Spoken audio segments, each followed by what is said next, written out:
అందరికీ నమస్తే అండి. నేను మీ Ashok Kumar. Welcome to our channel.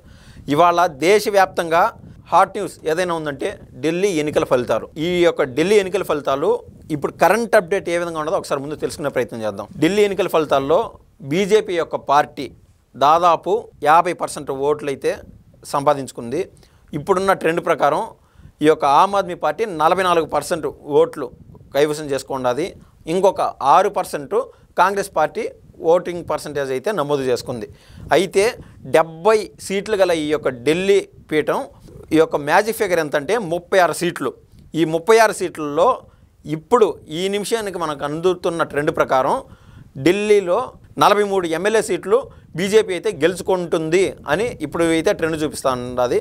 దాదాపు 28 ఎమ్మెల్యే సీట్లు ఆమ్ ఆద్మీ పార్టీ గెలుచుకుంటుంది అని అయితే మనం చెప్పగలుగుతా ఉన్నాం. ఒక్క ఎమ్మెల్యే సీటు కాంగ్రెస్ గెలుచుకుంటుందా లేదా అని ఊగిసలాట్లో జరుగుతూ ఉండింది. ఆ ఒక్క ఎమ్మెల్యే సీట్ ఏదంటే బాదలాలో దేవేంద్ర యాదవ్ అనే ఆయన కాంగ్రెస్ నుంచి ఒక ముందంజలో ఉన్నాడు. కానీ ఆయన అనూహ్యంగా 3వ స్థానానికి పడిపోవడం జరిగింది. అయితే ఇంకొక విచిత్రమైన పరిణామం ఏంటంటే గతంలో సీఎంగా పనిచేసినటువంటి అరవింద్ కేజ్రీవాల్ గారు ఆయన 2వ స్థానంలో కొనసాగుతూ ఉన్నాడు.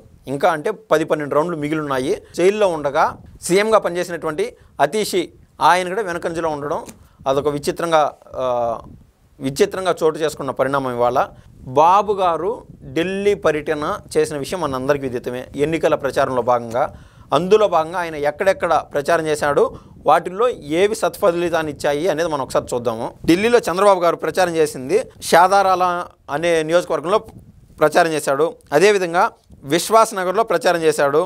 ఇంకా సంగం విహార్ అనే నియోజకవర్గంలో కూడా ప్రచారం చేశాడు. ఇంకా సహాద్రాలో కూడా బాబు గారు బీజేపీ తరఫున ప్రచారం చేయడం జరిగింది.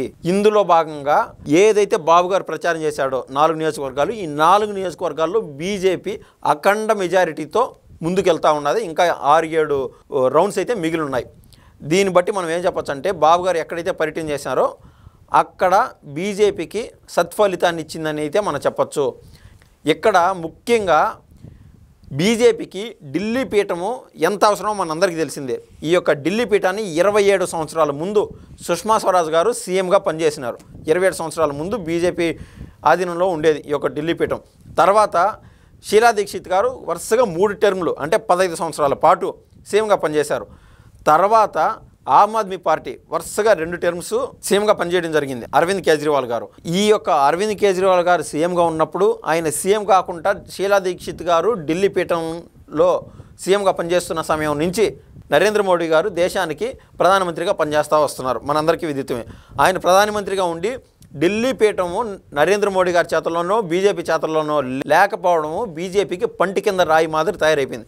ఎందుకంటే మనందరికీ తెలిసిన విషయమే, హస్తినకు ప్రయాణం కట్టాలి అనే సామెతలు ఉంటాయి, ఢిల్లీకి ప్రయాణం కడతానే ఉంటారు. దేశవ్యాప్తంగా నలుమూలల నుంచి ఎంపీలు కావచ్చు, మినిస్టర్లు కావచ్చు ఢిల్లీ పర్యటన చేసి అక్కడున్న మినిస్టర్ల నుంచి వాళ్ళ మేర ఏదైనా ప్రపోజల్స్ ఉంటే పెట్టుకొని సార్ మా రాష్ట్రానికి నిధులు కావాలి అది కావాలని అంటారు.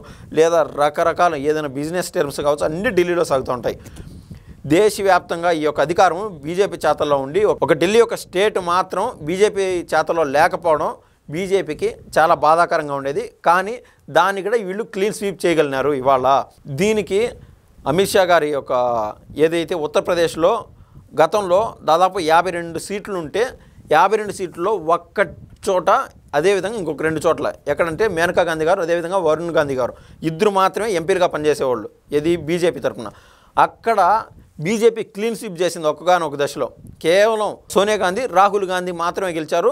మిగిలిన టర్మ్స్ అంతా మారిపోయి మొత్తం బీజేపీ గెలిచేసింది. అదే స్ట్రాటజీతో అమిత్ షా గారు ఆయన యొక్క ఆలోచనని ఢిల్లీపైన కేంద్రీకృతం చేసి దేశవ్యాప్తంగా ఎవరైతే ఆర్ఎస్ఎస్లో పనిచేసే వాళ్ళు కావచ్చు, బీజేపీకి సంబంధించిన ముఖ్య నాయకులు కావచ్చు, నితిన్ గడ్కరీ కావచ్చు, వాళ్ళ యొక్క ఆలోచనలు కేంద్రీకృతం చేసి ఒక 6 నెలల నుంచి ఢిల్లీ పీఠం కేంద్రంగా బీజేపీ తరఫున చాలామందిని కేంద్రీకృతం చేసి గ్రౌండ్ వర్క్ చేయడం మొదలుపెట్టారు. అదేవిధంగా ఈ కోవలోనే అరవింద్ కేజ్రీవాల్ గారు అరెస్ట్ అవ్వడం జరిగింది. లాస్ట్ 3 రోజులైతే ఏది ఎలక్షన్కు 3 రోజుల ముందు ఆమ్ ఆద్మీ పార్టీ ఆల్మోస్ట్ చేతులెత్తేసినట్లయితే మనకైతే అర్థమవుతుంది. సో ఈ యొక్క పూర్తి దృష్టితో బీజేపీ ఢిల్లీ పీఠం అయితే కైవసం చేసుకుంది అయితే మనం చెప్పొచ్చు. ఈ ఫలితాన్ని దేశవ్యాప్తంగా అన్ని రాష్ట్రాలు ఏ విధంగా చూస్తాయో మనకు తెలియదు. కానీ జగన్మోహన్ రెడ్డికి మాత్రం కంటి మీద కునుకు లేకుండా చేసింది అయితే చెప్పవచ్చు. At the same time Vijayasai Reddy happy అని చెప్పడంలో ఎటువంటి అతిశయోక్తి లేదు. ఎందుకంటే ఈ యొక్క బీజేపీ కనుసన్నులోనే బీజేపీ యొక్క ఆధీనంలోనే విజయసాయిరెడ్డి వైసీపీకి రాజీనామా చేసినాడని మనకైతే అర్థమవుతుంది. సో ఈయనకి ఏదైనా తర్వాత కేసుల్లో బీజేపీ ప్రొటెక్షన్ ఉంటుంది అని సాయిరెడ్డి ఆశించడంలో ఎటువంటి అతిశయోక్తి లేదు, తప్పు లేదు. కానీ అదేవిధంగా చంద్రబాబు గారు ప్రచారం చేసినటువంటి ఢిల్లీలో బీజేపీ గెలవడము జగన్మోహన్ రెడ్డికి పంటి కింద రాయిలాగా తయారైపోయింది. సో బాబు గారు ఏదైనా మన రాష్ట్రానికి మనం చూస్తున్నాం అమరావతి కోసం నిధుల కోసం ప్రపంచ బ్యాంకు నుంచి నిధులు ఆశిస్తే ప్రపంచ బ్యాంకును కూడా తూర్పారు బట్టి ప్రపంచ బ్యాంకుకు మెయిల్ పంపించే ఈ జగన్మోహన్ రెడ్డి యొక్క బ్యాచ్ నైజం ఈ యొక్క ఫలితాన్ని బీజేపీ చంద్రబాబు యొక్క బంధాన్ని ఈ ఎట్టు పక్షంలో జీర్ణించుకోలేదని అయితే మనమైతే స్పష్టంగా చెప్పొచ్చు. ఇది ఇప్పటికున్నటువంటి కరెంట్ అప్డేట్. మరో విషయంతో మరోసారి మీ ముందుకు వస్తాను. ధన్యవాదాలు.